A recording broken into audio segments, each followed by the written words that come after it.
So yes, I'm Andrius Jovaiša. I represent Dievo Režimas, which is a podcast in our national radio and television on games culture.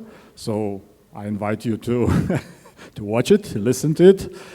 So today's discussion is quite strange in a theme, in a topic that, what will we play in future? As one renowned scientist, Niels Bohr, once said, or maybe it's a legend that he has said, that prediction is a very difficult thing, especially about the future.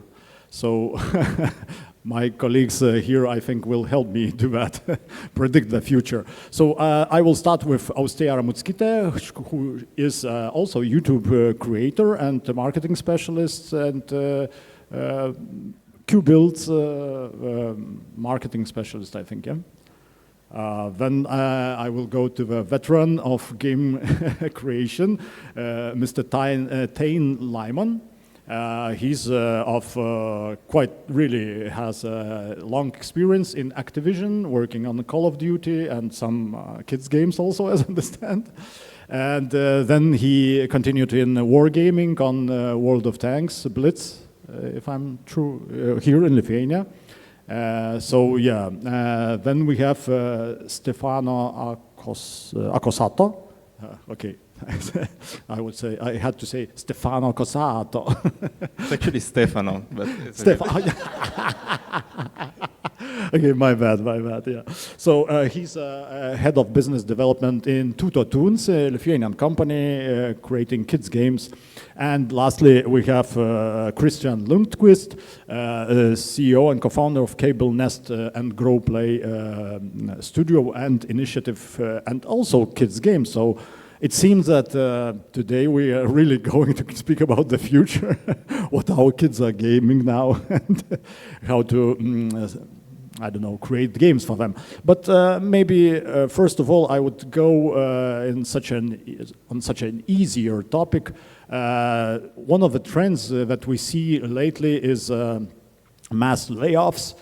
We see decline of AAA games, and of course, at the same time, renaissance of AA and the same indie games. And this year, I think Game Awards will be quite a difficult task for the jury to choose the best game of the year, because we have so many competitors that nobody knows who will win. So in a way, we see an opening for game creators, because the huge studios are giving place for smaller, more agile, and more creative, maybe, initiatives. What is your view on that, Thaine, for example? You worked in a big industry company, and how are you viewing this? So, in a way, you know, the old line, everything old is new again. I've been doing this long enough. When I first got started at Activision, everything was PC games, right? That was where you played the most awesome games imaginable. And, you know, we had the rise, and things got bigger and bigger, and the costs of development got higher and higher. And, you know, not just development, marketing, everything else. I mean, we were, you know, when I was there, we would, you know, you launch a new Call of Duty. The first one, we had 28 dudes on basically dudes, right? Almost all dudes working at Infinity Ward building Call of Duty PC. And, you know, by the end, we were spending, you know, a couple $100 million in development and another couple $100 million in marketing, because you could get $1 billion once you launched it. And that, you know, has crested and gone, and the whole question of, you know, being able to be discoverable because retail shelf space is limited, and how do you stand out among a glut of titles, and became more and more of a thing. And then you saw that, and then consoles rose, right?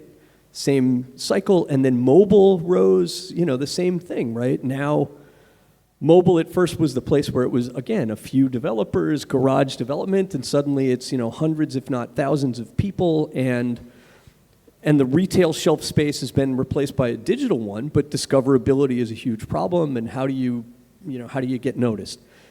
And now here we are, and ironically, we're back to PC again, right? Where the, you know, these AA's are basically all shipping and, you know, making games on Steam with the same discoverability problem. So we are in a, in a circle where this is just the next phase of a new platform having to establish itself, and that always gives rise to an opportunity for new people to come out with a great game, right? That people connect with and play and love.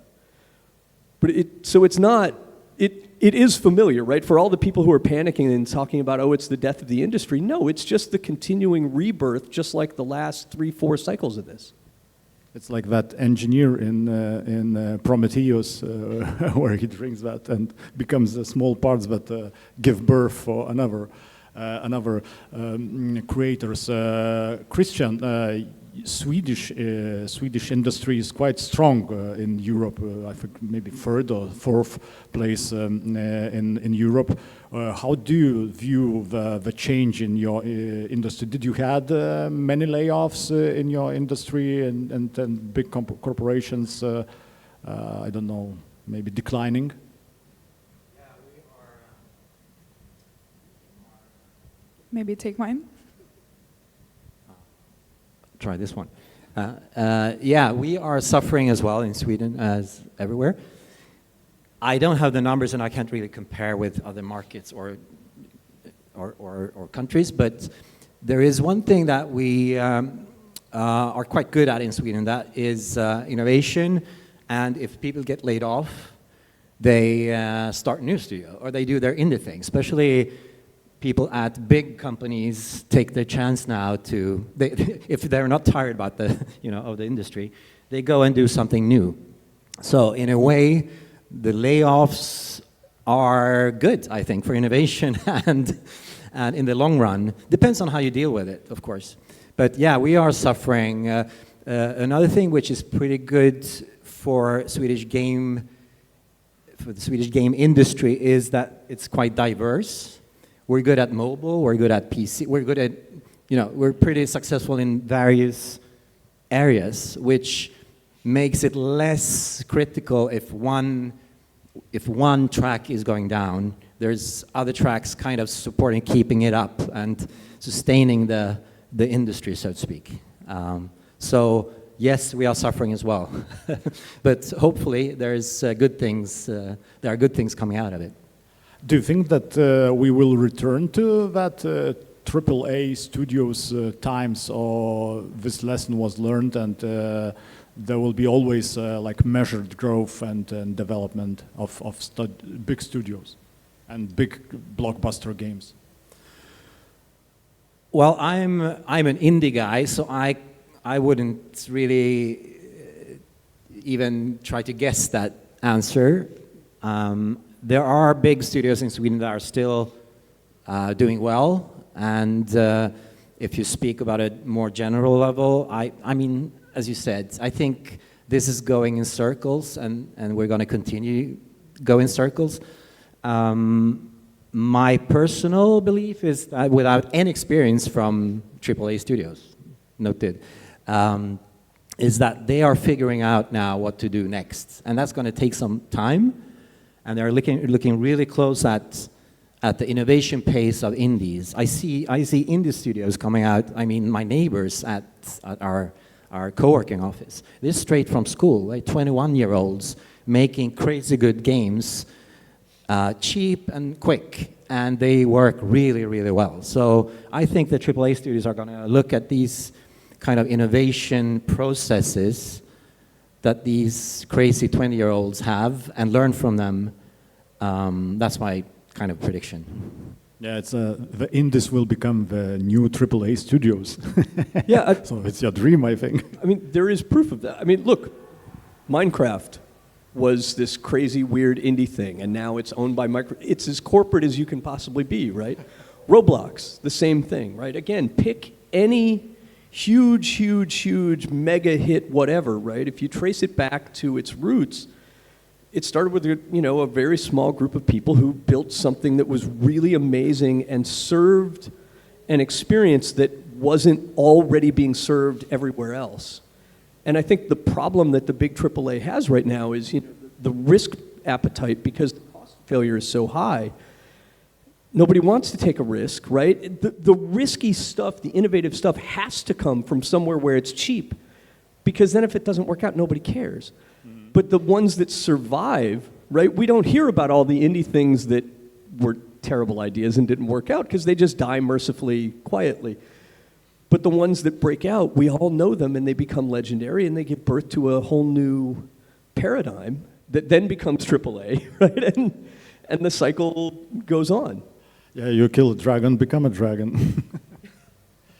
Stefano, I think maybe we could go to another field, which is more, I think, related to your field of work, user-generated content and such areas, Roblox, for example, the new generation, which is maybe present here in some number, but not very much, I think. They are the teens, preteens, they are playing Roblox, and for me, for example, it's like, I don't know, another universe. It's difficult to understand what they find in these games. What do you see in this area? Roblox and other maybe platforms that are now becoming real? I think there are many factors to take into account. One is also where are we coming from now? We come from COVID times. So that definitely had an impact on how users, like teenagers or younger kids, are going into these kind of platforms. They went there during lockdown also to connect with friends and create basically a social aspect of life which was missing from everyday life. This definitely had a boost in why this platform became even more popular, in my opinion. We definitely see that if you're not in Roblox today and your audience is young kids or young teenagers, you're probably missing out on some visibility. But at the same time, going into Roblox is not something that any company can do any day. It's in a way easy to say, like, you can go to Roblox because it's user-generated content. Technically, any user can generate that content. But when you look from a business perspective, allocating resources for that, just out of your team that does mobile games and never did anything with Roblox, where do you even start from? So there is a lot of research that has to be done all the time to get into Roblox and understanding if it's cost effective, because Roblox is such a place where there is a massive amount of games being published every day. We talk about thousands a day. How your new game is going to be actually seen if you don't have a good way to introduce yourself in that marketplace. So you want to be there, but it's really challenging to be there. On the other hand, user-generated content is not just in Roblox. We see that in Fortnite as well, is really getting popular. Like, I even was surprised when I heard it maybe a year ago. I was thinking I need to understand what's happening in Roblox, so maybe we should go there. And then this company was telling me, oh, what about Fortnite? And I'm like, what do you mean Fortnite? Like, oh yeah, users are creating their own content, they create their own skins, they create a marketplace already there as well. And then we look at mobile, and we look at what is trendy now in kids games. And that also explains why TutoTOONS took a certain direction now in development, where very young kids, because they grow up with social media in their hands since they were little kids, or they shouldn't have social media in their hands as little kids, yeah, but their parents probably did. They anyway see that all the time around. They want to use mobile games to create their own content. Instead of being given a fully built up story experience to just follow through, as I used to do as a kid, they want to have a sandbox environment where they can create their own chars, they can make them interact with each other, they can create their own content, and then they post it on TikTok. And it's crazy how one of our latest games, we are still figuring out how it works, the game we are building, but it became more popular without us doing absolutely anything about it. We started getting like thousands, like tens of thousands of views in Brazil because one kid decided to take the game, make some content, create a crazy story out of that chars in the game, and post it online. So it's really seeing that kids want more, well, kids and teenagers want a place where they can create their own stories instead of just following a prescripted set of events that needs to happen in front of them. And I think in the future this will become even more like important. Like, what freedom does the user have other than exploration? Like, I doubt that in, I don't know, 2030, a teenager will spend 100 hours modding a PC game, if he can spend those 100 hours creating content in Roblox and getting paid for that? Yeah, I think it's an interesting point that you gave here, because in a way, maybe that's one of the trends that we can pinpoint here, that, yeah, we don't, a new generation don't want to experience prescripted experiences, stories. They want to create their stories while gaming in a way, in a prescripted sandbox environment. Kristian, you had, I think, you're creating games for kids. Do you see some openings in that user-generated content creation area? So if we talk about kids, the really young kids, it's a very regulated market. I mean, and also morally, it has to be regulated because it's supposed to be a safe environment. That's what kids need, and also what I, as a parent, would like my kids to play. Now they are older, so they play probably really dangerous games out there. But if you talk about kids like 10 and older, who are anyways playing the games that anyone can play, I think that exactly as you're talking about, agency, and not only creating content, but creating stories and experience and memories, bonding, as we spoke about before, this panel, bonding moments with parents and kids as well. So creating a lot of agency will become important to everyone, especially kids, because they are the ones who are experts in playing and making things up, right? So I think there's a really interesting future for kids' games where you have a lot of freedom, and in the more regulated space, I don't see really big changes in that sense when it comes to create a safe space. I mean, obviously there will be developments there, but not, I mean, they're two different ballparks, I would say. Yeah. Austėja, you are also video content creator. As I understand, you also cover games. Do you cover Roblox? I have never covered Roblox yet, I think, but I have spoken about it with my friends, and I game myself.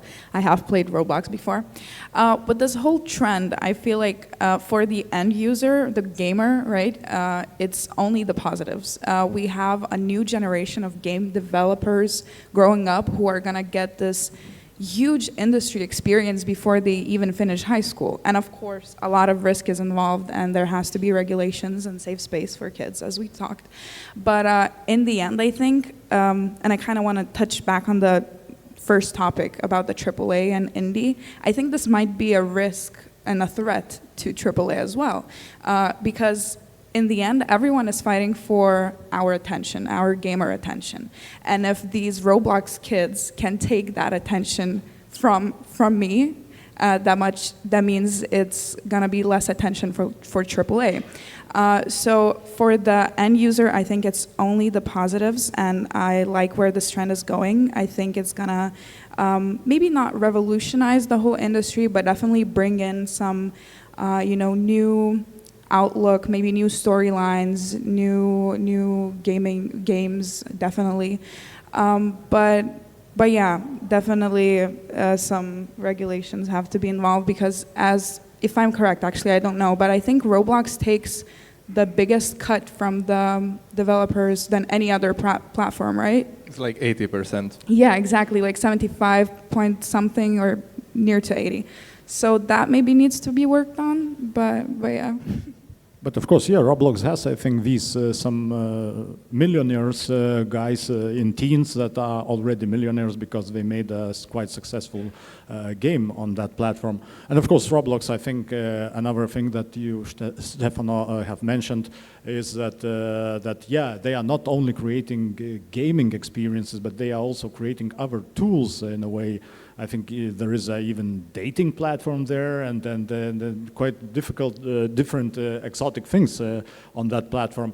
But of course, that platform is also a bit maybe not safe, not a safe space, because it doesn't have tools, I think, for filtering. Have you any, I don't know, experiences with how maybe people are thinking about making this platform safer in this aspect for the kids who are in that jungle there? Because it's a jungle, I don't go there. Like it's so complicated. Like Roblox, I think, just got fined 2-3 months ago, I think, because of actually violating privacy of their users under a certain age, I think under 13 years old. And this is gonna keep happening. They're just gonna pay their way out of it. At the same time, Roblox is not a profitable company, by the way.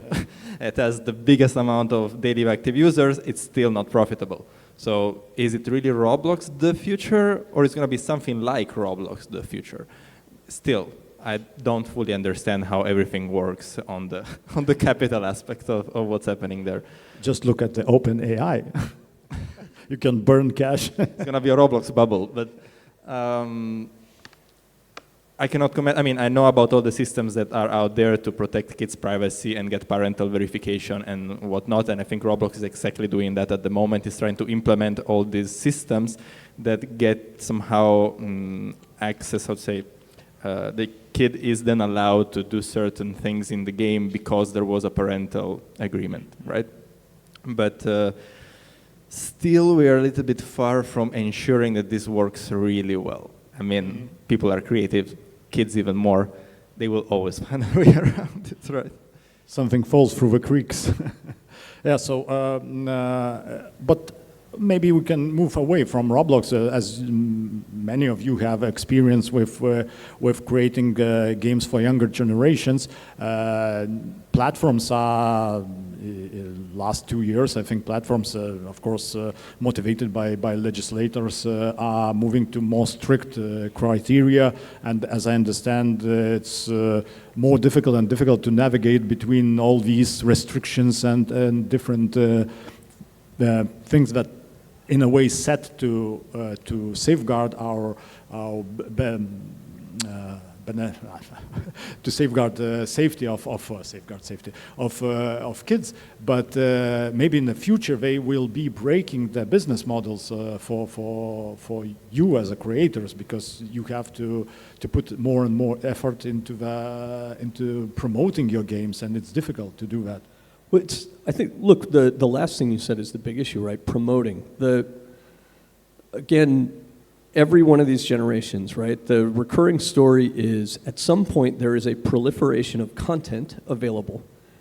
And the question is, even if you make something brilliant and amazing, how do you make people see it, right? How do you get it to be available, right? When I was at Activision, they hired a bunch of people who were brilliant, like, retail marketing specialists, right? They understood how to get their product on the end cap at Walmart or wherever so that our game would be noticed rather than somebody else's, right? And again, when you look at then when it went to digital, you know, the marketplace on PlayStation or on Xbox became the same thing, right? It was all about securing featuring, front page, you know, so that people could see your game and not somebody else's. Steam now has the same problem, right? Why is Roblox such a great place for people? Why do people want to develop on Roblox? Because there's users, right? Because it is a place that you can guaranteed find people. And now Roblox is having the same problem. There are so many games, mods, whatever you want to call it, available there, right? How do you stand out? That's the biggest threat that you always have as a content creator, right? And add to that the fact that at least in previous generations, we were always adding new gamers, right? When I started, gamers were, like me, you know, the nerds sitting in mom's basement playing games because that's how I defined my life. I'm a gamer.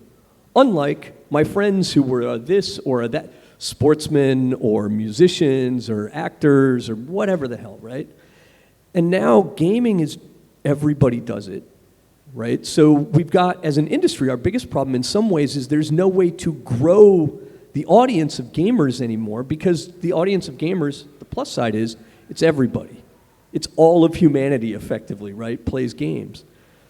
So now what happens is we're figuring out how to steal from each other's pools of games, right? And especially with these long-established brands and these games as a service, right, where people are, it's their hobby, they're playing every day for a decade, it's hard to draw their attention away, right?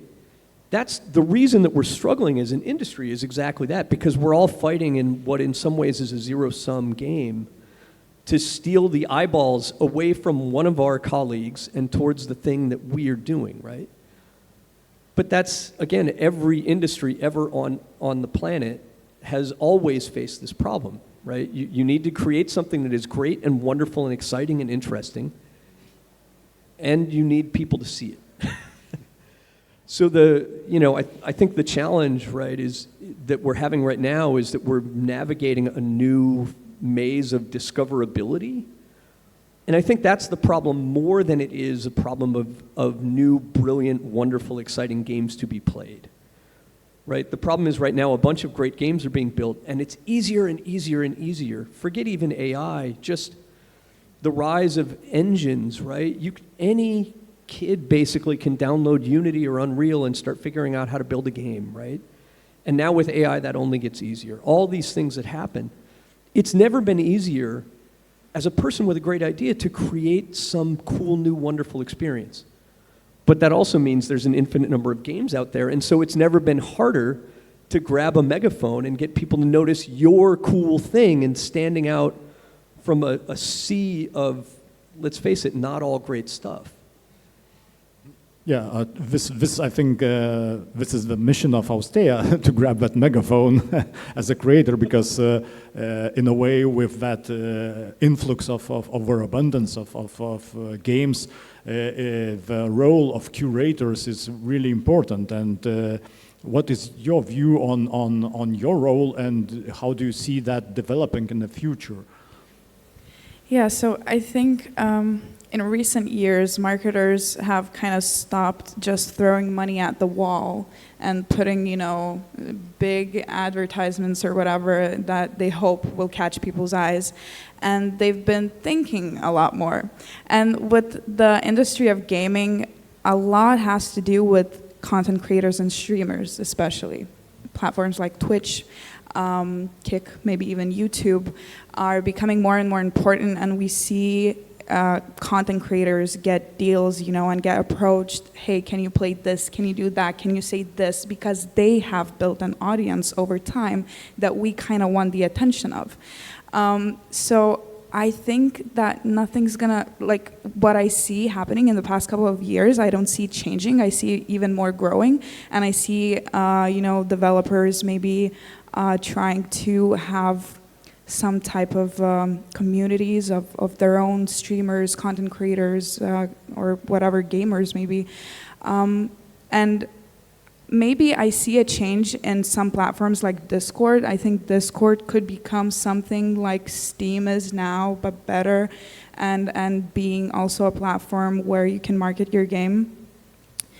But yeah, I think content creation is everything right now, and I think that's where we're going. Kristian, do you use some streamers, or I don't know, that community for promoting your games? And how do you see that developing in the future? Yeah, we do that, and I totally agree. It's obviously a trend that is just, you can't stop it. It's ongoing, and again, to try to see it in a positive way, I think it's fantastic if there are a lot of, for us, for instance, we make co-op games and party games that you play together. And having people watching streamers playing our game makes me really happy, because it could be a sad story. Oh, they are just watching them playing the game instead of playing the game. But in the end, they are watching some people having fun together, laughing, talking, socializing. And I'm coming back to this, that I think the future of gaming, that's the topic, right? Is a lot about social. It could be playing the game, but it could also be watching someone play the game or watching someone talk about someone who played the game. So in different. So I think the creator area or the streaming area is really interesting, and will be exciting to see where that is going to lead in 5 years. I don't know where, but it's super exciting. Well, to kind of, there's also a negative part of it, as I see it, as a publisher or a creator, that you are depending on others, and especially if you do these paid collaborations, it could be kind of a false marketing angle to it. But if it feels genuine, and if people, and as an indie, we don't really pay for it ourselves. We can't really afford that big budget. So for us, it's also, as a developer, amazing to see someone pick up your game and really appreciate it and have fun with it. So I love streamers. In a way, I think then you have to build a relationship with your community, for example, with community of, I don't know, point-and-click adventure games, and you have to know them by names and approach them, because if you don't have huge amounts of money, then you have to have a huge amount of friends. So yeah, but one question that maybe it's interesting for me personally, what is your way, I think you can each tell your story, how are you choosing games if you are playing still actively today? How are you choosing from these thousands of games on Steam? What is your favorite way, for example? You can advise to our audience, for example, and me. Stefano, maybe you? Well, I'm really like a big fan of like art. Art, I mean like the artists in games. Mm-hmm. For me, it has to be aesthetically interesting me. I'm not a big fan of too cerebral games. I feel like I use too much my brain when I work. And when I want to get home, I want to have an experience that's kind of suiting me. So I want something that feels, in a way, cozy, but exciting, of course, engaging at the same time.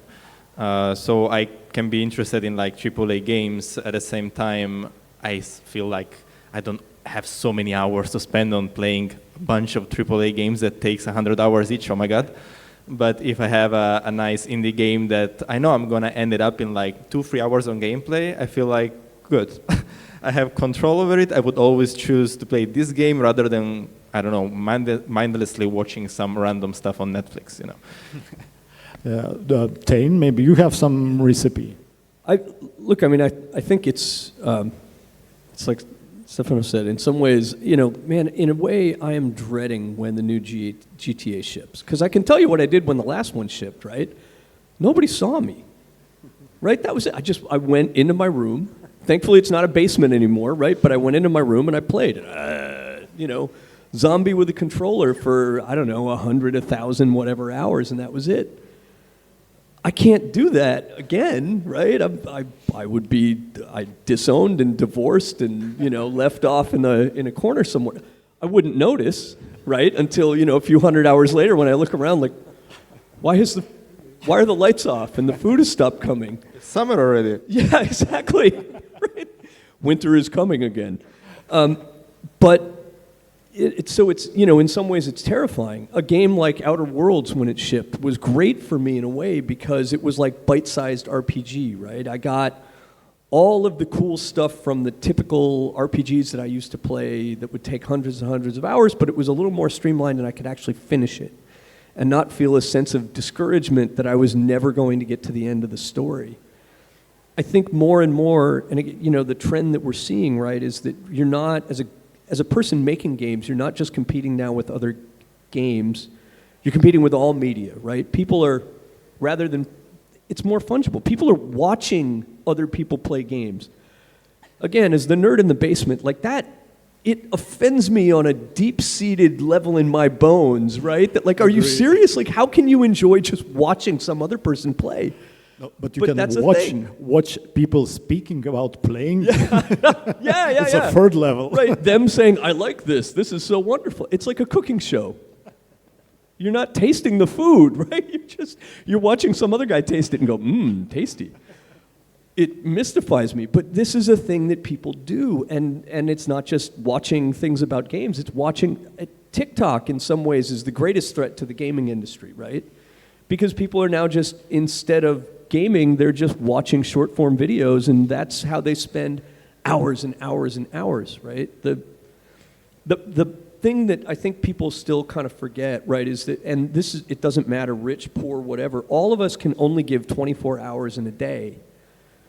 And so the most valuable commodity that we in the gaming industry are trying to ask people to give us is their time, right? And again, that competition is their work, their school, their whatever their professional endeavors, their family, their recreational time. It's super small, and so that, that's the thing we're fighting. So for me, right, like, how do I choose a game? Like everybody else, I look at what's being blasted at me and what's rising out of my group. What are my friends playing? What am I seeing and hearing about? And I play the stuff that, that connects with me on some level, right? I'm super curious about Battlefield because I'm from that generation of Call of Duty. And shit, a bunch of my old friends are working on it, right? So I'm interested in that. I'm interested in Arc Raiders. On the other hand, I'm also playing a bunch of like little mobile time killers that I can play in 5 and 10 minute intervals when I'm in a bus, on a train, in an airplane, waiting for something, right? It's all over the map. Austėja, do you have your methods? I don't think my methods differ from anyone else's. It's the same. What my friends play, what I see online, what I see on Twitch, what I see on YouTube, what's getting blasted at me, basically. Of course, I'm not a very, I'm a broad gamer. I usually play a very specific type of game, FPS. I'm a Valorant girly. But yeah, if I do want to try something else, it's usually through recommendations, through what my friends are playing, and I don't usually enjoy solo gaming, which I think also is a recent trend. People like community-based games. So we jump on Discord with, friends and, okay, what are we gonna game today? And someone maybe saw something online of their favorite creator, that was playing that game and recommends it, hey, let's try this. And then we try it and we like it and we keep playing it. So I don't think my methods differ from anyone else's, yeah. Kristian? I play the games my kids play. But for two reasons. One is, as you say, and as we talked about, gaming is also hanging around with people and hanging out with people and socializing. So that's a way for me to hang out with my kids, but also in my profession as a trend watch. To see what they play and hear what their friends say and talk about these games. So it's kind of a double-edged. I play it for fun and for business, basically. It's a businessman's advice. Play games and look for openings, what you create. In a way, this maybe brought to my mind the idea about the more contained, smaller games. They even might be like almost AAA games, but they should be shorter. For example, in my personal view, for example, the Mafia, The Old Country was quite successful, and Take-Two, I think, had quite good words for this creation, which was with more friendly price and shorter time to finish. And as Stefano has mentioned, it's when your backlog is on your back, it's difficult to invest 60 hours. So maybe it's one of the trends that the games might become in the future less extensive. Of course, there will be some huge AAA games with hundreds of hours, but 20 hours AAA game with like story with beginning and the end, and that's all. You finish and you feel that, yeah, at least I finished this one, especially having in mind all these Game Pass platforms that... I would like to see more co-op games. Like, I feel like, as well, I go home, I want to spend time with my wife, I want to play games. I don't want to close myself and do it by myself. or even if I like a mobile game, for example, I still don't want to just watch at my phone again during that day. But I want to have an interactive experience that engages two people so that there is also this conversation going on with someone in real life. I'm just maybe, I don't know, too tired of like reading stuff again on a screen, like in a multiplayer kind of setting where I might have to listen to someone talking to me through my headphones. That feels the same as the video call I just finished for work. Just, it's too much. But if I can have it in real life, then that feels like a very quality time spent together. But the offer there, it feels like it's always, I don't know, lacking something. There is always some nice titles coming out from time to time, but definitely feels like less than what I would have hoped for. But that's my personal opinion, of course. Especially, I think, having in mind that cross-platform and all that, exporting from, for example, exclusive titles to other platforms now is really popular. And that means that everybody, the technology lets everybody to play the same game on the platform of your choice. You know, there was, when I was working on Destiny, Jason Jones was a founder of Bungie, and so I'm reporting a story. This is not my brilliant idea, it's his. He was talking about, you know, if you're really a successful game, you need to, you were talking about, you want to play cooperatively, right? Sometimes, yeah. Sometimes you just want to shut the door and be alone, right? He described, like, if we're going to be really successful, we need to think about the game like it's a hobby. And you need to think about it like golf, right? Sometimes, as a golfer, sometimes you're golfing. Sometimes you're watching videos about how to become a better golfer. Sometimes you're shopping for golf stuff, right? You need to meet your audience in whatever mood they've got, right? Sometimes they're in a mood to be solo. Sometimes they're in a mood to be cooperative. Sometimes they're in the mood to be very competitive. Sometimes they're in the mood to be very casual.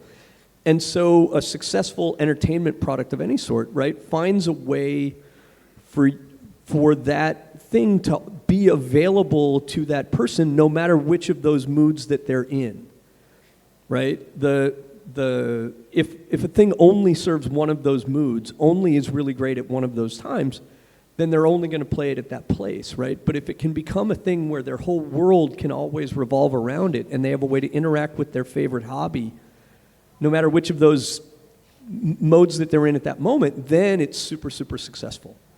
And that's why you've got these modes of co-op or story mode or super hardcore PvP or whatever, right, that give you a chance to interact with your favorite thing in a different way. Our discussion time is running low, so maybe each of you could give us one forecast for the future of games 2030, 2040. I don't know, you can give a slogan, you can give what are you waiting for example. Maybe you have a dream that technology will allow to fulfill it in the future. Me, for example, I would like to have a possibility to play VR games without that threshold of putting that heavy thing on my head, and because I really like them, but each time I come back after the work and it's like, okay, there is Alex there, but I have to go to her, and it's difficult, and then sometimes you just leave it, and I think that VR, if it would be developed in 2040, for example, into a glasses form, it would be really nice. So who wants to start? I can start.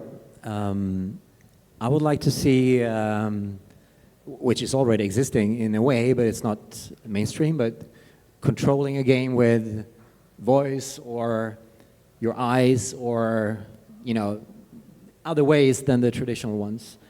I have no idea what's going to come out of that, but I think that's going to be fantastic. And also experience the game through different media, for instance, voice, or headphones or something like that. So it becomes a different experience than today. But this is more like curiosity. I have no idea what that game is going to be like, but I want to see it happen during my lifetime. Imagine all the safety protocols that you would have to have in such a game for kids. Austėja? Yeah, I'd like to see something I don't know, totally immersive. Probably like something with VR technology or something where you can touch, smell, move it with your eyes or voice. So definitely would like to see that in the future. More realistically, I'd like for AAA to start listening to their gamers and create good games, not expensive games. Thaine? In a way, this will be a little bit of a cop-out, but I love watching science fiction. And I especially, because what do we dream of as a society, as humans, what do we dream of in the future? But I also love watching old science fiction because it shows how limited our imaginations are, right? Star Trek, one of my favorite series ever. Go back and watch the original Star Trek.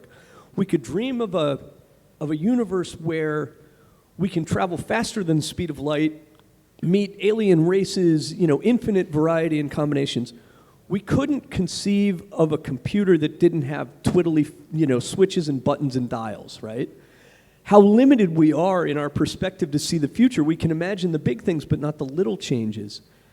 Interface is always one of the things that people struggle with, and that kind of goes to that, right? When you talk about the idea of being able to break down the difficulty, right, of getting from intent to the effect happening on screen, I think that's where games become more and more and more accessible, right? But the struggle then is that, what makes a game interesting and fun is the sense of thrill and excitement you have when you master it, when you master the controls and everything else, right, to become great at it rather than just an average player. And so figuring out always a way to make it really easy to learn, a lifetime to master, right, is the siren song of any and every product. I look forward to the point where I don't have to worry about which device I play on, right? I think that's my greatest dream, right? And we're getting there already, where it doesn't matter if I'm playing my favorite game on a console or on a PC or on my mobile device or my VR, schmear, whatever, whatever the next great awesome thing is that the technology gods give us. But where I can play it without having to worry about being locked, right, by what thing I happen to have available to me at the moment. I think that's the big breakthrough. Yeah. I 100% agree, actually. I really wanted to say that platform agnostic approach to gaming is the future and is not like whether companies want it or not. It's going to happen in some way, and some companies and consoles will die out probably. But the handheld devices probably will continue the growth, in my opinion, for the coming few years at least. Also, I think that what Austėja said regarding the players' feedback, I think, as I need to make a wild guess, of course, about 20 years in the future. I cannot plan 2 days in advance, but anyway. Is that the players will be really included in the new feature that is going to come to the game and might actually be included as well in the funding of that same game. Like monetization as well, it's changing. And we have seen a lot of stuff in the last 20 years in monetization in games, the good and a lot of bad. I think anyway we're reaching a point where regular people, gamers, are tired of some practices in games, and to give them the power to decide what should be present in a game, but deciding that not by saying a review or being angry on YouTube or something, but actually being included in a conversation on a business level and even having an impact on the financial side. That will be an interesting future to see. Yeah. Okay, I also think I would add that in the future, it's like a forecast quite obvious. I think we will have more cultural influences from other countries, not our Western ones. So I think it's also interesting. Wukong, that won last year, I think it's a good way to learn about new cultures, and that DNA will come into the games, and I think it will enrich us. And I almost forgot my little helpers in the audience. Maybe you have some questions. Oh, a lot of them. So yeah, okay. Almost everybody was at the same moment. I'll try to run from this side. Hello. So when you are giving the example of how Minecraft used to be made by basically one guy, and like a bunch of other games that became huge, started by relatively small teams, like how wargaming in the beginning was just made by a relatively small studio, but like they were made in a very different era. So and they never went away. So if we look at it from previous experience, like Doom comes out, it becomes a huge thing, but like in a few years the style of games changes and people get over it. World of Tanks never went anywhere. It remained and holding its niche against the bigger competitor for 15 years. And they just control that entire niche, and any game coming out in the same genre basically has no chances because it has to compete against a competitor that was creating content for all of that time. So I kind of see it as an example of a different, that there is less chance for any game coming out nowadays to get that level of success. Look, every monopoly is a monopoly until it is broken, right? Call of Duty was a response to Medal of Honor, right? Medal of Honor was absolutely the undeniable, God, King, Emperor of, at that point, World War II shooters, but shooters. And then, and then we got Call of Duty, right? Which then had the hegemony, and it was impossible to imagine anything could ever happen. And PvP, team deathmatch was the thing that everybody would play from now until the end of time. And then PUBG came out, right? And redefined, and suddenly all the AAA guys wanted to make their own Battle Royale mode. I think there's always more room for reinvention than you think. It is hard to break out. It is absolutely not an easy thing, and for every one PUBG, there's 1,000, 1,000,000, whatever, things that never got there. But reinvention happens, right? And it will continue that way. World of Tanks, in some ways, has continued its success because it has reinvented itself over a decade, right? It's figured out how to stay true to its core. But, when I was there, we spent all of our time figuring out how to evolve and move and grow to continue to keep it interesting so that players didn't get bored and leave and move on. So again, when PUBG comes out, in a few years, Call of Duty can pivot into that niche, create war zones, and basically take the same niche from PUBG. So it's... Yeah, but PUBG is still there, right? PUBG didn't die because all these other things came out. PUBG remained. And I mean, God, in some ways, look, Fortnite was a complete train wreck failure, and then PUBG came out, and Fortnite got a Battle Royale mode, and now is the biggest thing on the planet, right? It literally was a failing game, right? That figured out how to fast follow, do it better, and become a thing. But again, even that didn't kill PUBG. There's always room, something truly brilliant and innovative and exciting that serves a need that players don't know they have, right, will always find a way to break out. And this, it's interesting, we talk about like, we want the gamers to have more say. In some ways we don't, right? The old Henry Ford line, right? If I listened to my consumers, I would have just made a faster horse, right? You got to have the faith in your convictions, but also the discipline, right, to try to build something brilliant. But then the discipline to say, this is not yet brilliant, I'm going to keep working on it more so that, you don't ship too early and miss your shot, right? But something innovative will always come up. I don't know what it's going to be, but next year there's going to be something massive and gigantic and huge that none of us ever thought would be the thing, right? And the year after that, and the year after that, and the year after that. If we accepted the idea that nothing could ever happen, like Battlefield was up and down and then completely dead, and now look where it is again. There's always room. If you build something brilliant, there's always room for it to find its life. It will keep happening.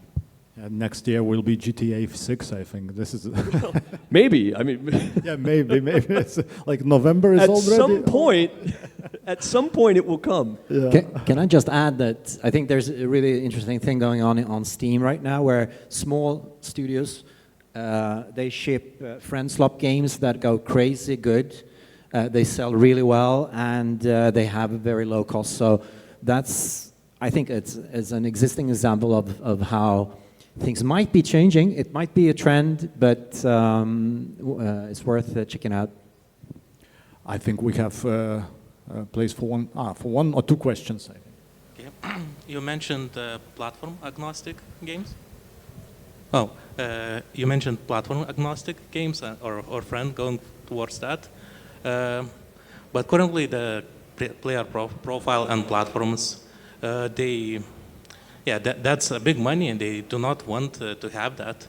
So what opening do you see for industry to go to the federated profile or something like that? I don't know. I don't know. I think like somehow at some point the cost of accessing a platform should change. Like it's expensive because it is expensive for some reasons. Eventually it can in some way be changed. Like it's up to those platforms basically to decide what they're gonna do with it. Like if they need to lower the gatekeeping fee, so to say, to kind of access certain kind of technology, they will need to figure out a way to make that possible for the developers in this case. So I don't think it's something that one company can figure out by themselves. It's something that should change in the structure of the industry, and that is way more complex than I can understand. Well, it's not in the company's interest either, right? Again, monopolies love being monopolies. It's awesome, right? You want to be a walled garden, complete control, right? But look, over time, Sony had its walled garden and Microsoft had its walled garden, and there was no way to have shared progress. And then eventually, basically, all of the different game makers and publishers and whatever said, look, we have to make this change because our players are demanding it, right? They're screaming for it. And either, and look, at least on the good side, you had Microsoft, look, we have the PC and we have Xbox. We're going to make that cross imaginable and permeable. And at that point, then Sony has to figure out, do they add themselves into that? Or do they say, no, screw you, we're exclusive, and then risk the, being left behind? It's consumer pressure that will make this stuff happen, right? No company is ever going to do something because it is the magnanimous right thing to do for the industry. They're going to do it when it is economically impossible for them not to. But that's what consumer pressure is. It is the thing that creates an inevitable and irresistible force. And the last question, do we have it? There are even two. Thank you, panel, for your thoughts and things you said.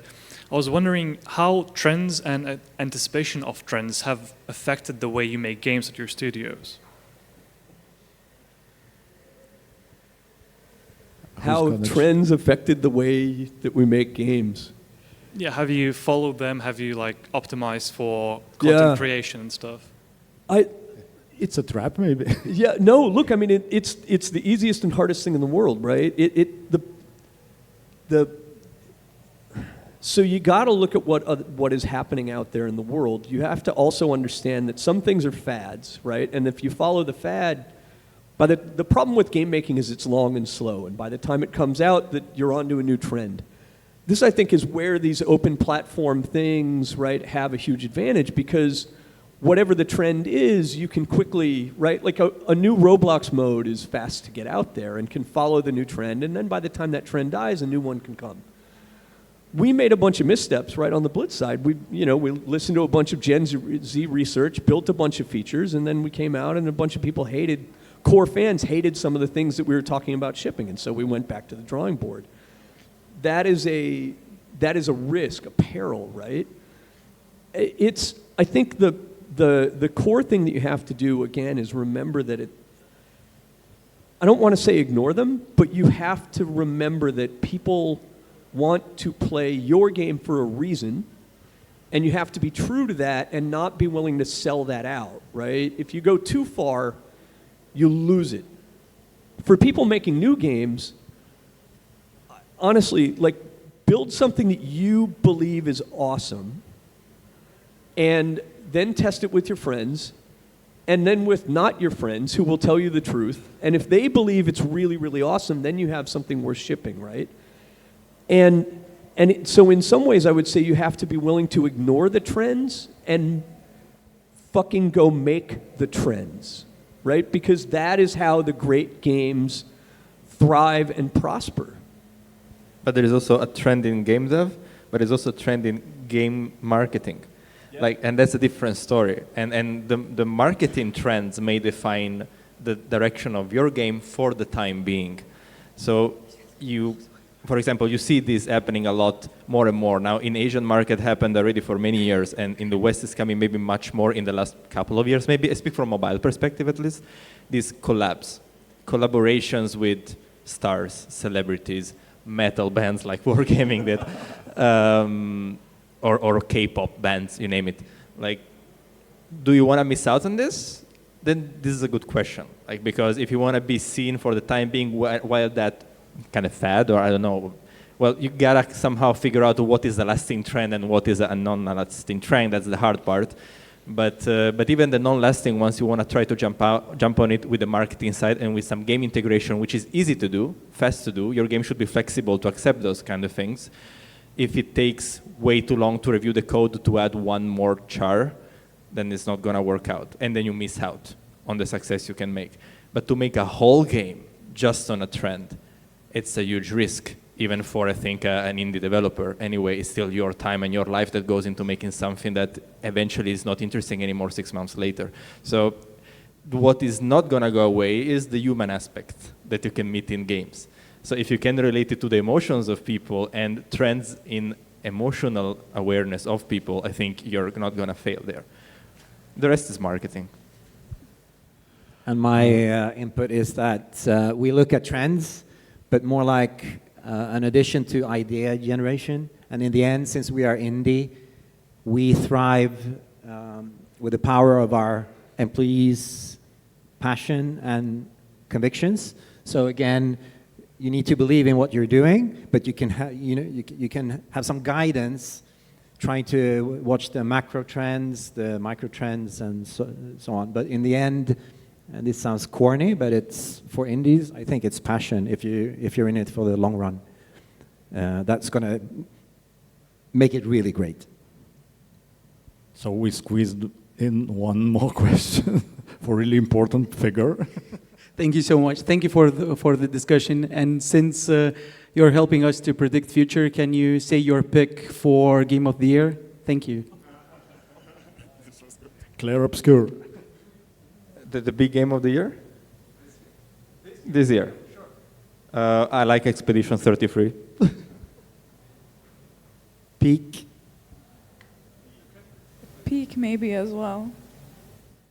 Thaine, it's now in your hands. I mean, God, it depends, right? I think it depends on what you're looking to define it as. You know, if it's which game is going to win Game of the Year at like the Game Awards, the DICE Awards, right? I think things like Clair Obscur and Expedition 33, these are the ones that have got these kind of chances, right? Is that if you're looking at it as, you know, what's the thing that's going to create the new trend and define the future or be the most commercially successful thing, it's a different discussion. Doesn't matter, just say what you like. So, yeah, I think... Tetris, I don't know. But you don't even want to see what my gaming history looks like. It's spread between... I mean, I hide myself when I play on the bus. Yeah. It's spread between Battlefield and farming simulators. I mean, yeah, simulators, I think it's also one of the trends in the future. So yeah, thanks to my guests today on the stage, to Austėja, Ramuckytė, Thaine, Lyman, Stefano, Accossato, and Kristian, Lundquist. Thank you, and thanks for all the audience. Thank you.